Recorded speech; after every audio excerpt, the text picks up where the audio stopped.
Hi everyone, it's Diabolik once again from DexCon 10 in East Brunswick, New Jersey. I'm here with another face that you should recognize because we interview him every time.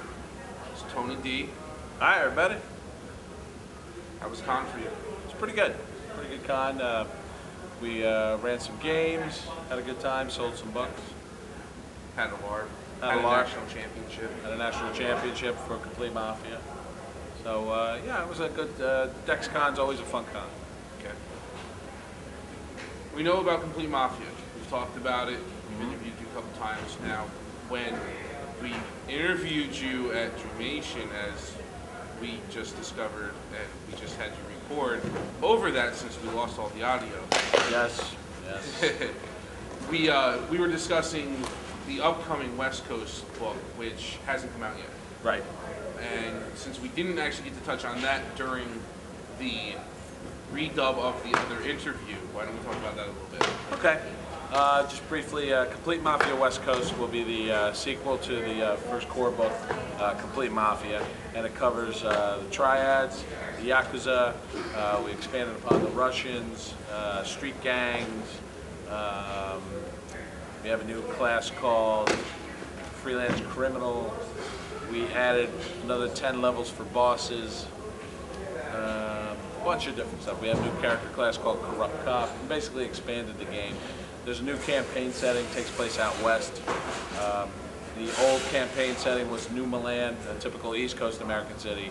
The West Coast city is called Las Dudas, which is sort of like a more corrupt Las Vegas. Okay. Are they going to be compatible? Absolutely. Just like the D20 system, it's all going to be compatible. Really, West Coast sort of expands upon the idea in the first book. So one of the big things in the first book are weaknesses. Everybody in the world of the Mafia has weaknesses. Weaknesses can get you killed. So what we did was expand upon the list, made it more complex, added literally dozens of new ones. We added new feats, some that are partial to the Triads and Yakuza because they have a lot of martial arts. And some that just some of the players wanted after playing the first game and said, oh yeah, we'll add this. Okay. Now you did a LARP. You want to talk about that a little bit? Yeah, the Complete Mafia LARP's still being beta tested, as they say. We've been testing it for about 3 years now. It's been working out pretty good. It's got a completely different system. It uses a deck of cards to resolve combat, confrontations, things like that. But for the most part, it's been very successful because I think people know the mobster genre and they fall into it pretty easily. So we've been having a good time with the LARP. Okay. National championships. What ended up going down? Very close this year. Every year at DexCon they have the national championships for a lot of different games. And so the Complete Mafia National Championships was tabletop D20. Want to pause for a second? No. Okay.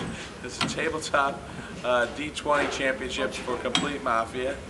And what we did was we had 2 sessions and 8 guys or 8 associates in each session. And the ones that earned the most respect in those sessions, the top 4, went on to the final round. And then in the final round they had to earn, again, more respect, and the top guys who earned it won. It was a very close game this year. Juan Rodriguez, who was in second place, or first place after the first round, was about 26 points ahead. But Sean Althouse, who, by the way, works for the Sheriff's Department, so he knows his criminals, came in first place, beat him out by by 7 points, which is a very slim margin in Complete Mafia for respect points because it goes by the hundreds, so there are a lot of points, and everybody at the table kind of gasped when I read the points off, and so it was a very close game. And it went well? Oh yeah, a lot of fun. Didn't have a lot of killings towards the end. Normally, one of the rules in the tournament for Complete Mafia is no matter how much respect your character has, if he's dead, you lose. So usually that's an open invitation for the players to kill each other towards the end, but they didn't do it. I was surprised. So they got through it and worked together well, and The big adventure in the last session was the characters had to shake down this drug dealer, but it turns out the drug dealer is being watched by the DEA, and they go to shake him down. All of them got arrested except one guy who ran away, and it was a big problem, but they managed to shake the guy down later. Okay. Yeah. You have another project that you're working on. We discussed it before. Why don't we tell me about it? We're talking about Zombie Country, right? Yes. Yep. There's an online TV show that I'm doing now. It's called Zombie Country, and it's an internet TV show. My friend Corey came up with the idea. He was in my improv group at the time. He said, "I got this idea. I want to do an internet TV show." And I had been kicking around the idea of doing any internet TV show. And he said, "I had this idea to do a zombie thing, but the focus won't be the zombies. It'll be the characters. So it'll be the sort of thing where the characters are cooped up." And I said, "Oh, that sounds cool." So we started working on it. We came up with Zombie Country. The premise is it's about these two brothers, Kevin and Iggy Sharp. I play Kevin. Corey plays Iggy.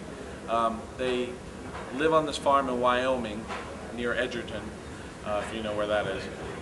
Anyhow, the zombies came. They wiped out 95% of the population. But because Iggy and Kevin live in Wyoming, they're kind of in the middle of nowhere. So there's not that many zombies floating around. Plus, their grandfather, who was a little nuts, stocked up the farm after 9/11. So they have plenty of ammo and food. So unlike everybody else in the state who are starving and freaking out and traumatized, Kevin and Iggy are pretty much the same.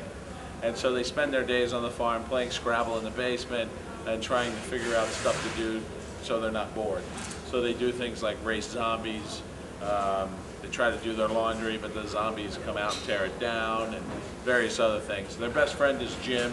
Jim's a zombie who's tied to a tree out back, and they like Jim a lot, and they always look at his actions in the kindest light, even though he's always trying to kill them. And all Jim can really say is brains, brains. Very much comedy. Very much comedies. Yeah, sort of like a sitcom with zombies. Okay. That's never been done, I don't think. I don't think so, but I hear rumors that Fox is working on a similar sort of deal. One of the Simpsons writers is writing it. So we'll see. But we're on the web first. The first episode's called Meet the Sharps. It's on the web now at zombiecountry.com. Second episode should be out in a couple of weeks. That one's called Mortal Kombat, and that will feature the zombie race, so look for that.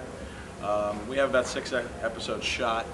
That's got to be the slowest race ever. Yeah, that's kind of the problem.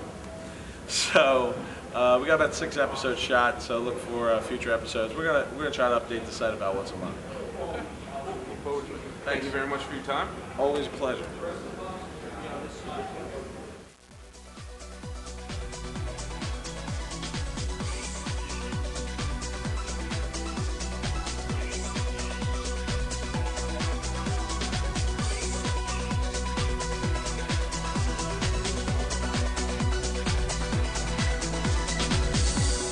Excellent.